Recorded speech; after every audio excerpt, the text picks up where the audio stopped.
In this expression, we have one division, one multiplication, and one parenthesis.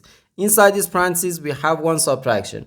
Here we have a multiplication because in mathematics, when a number is placed next to parentheses, it means multiplication.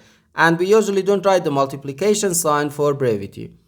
So, according to the order of operations, first we have to do parentheses, then exponents, then multiplication or division, and finally addition or subtraction. Remember that multiplication and division have equal priority and we have to work from left to right. And the same applies to addition and subtraction. So here, first we have to do this parentheses, then this division, and finally this multiplication. Okay?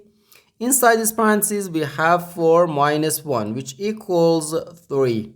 So 21 divided by 7, then times 3. Now we have one division and one multiplication. As I said, multiplication and division have equal priority and we have to work from left to right. So here first we have to do this division. 21 divided by 7 gives us 3.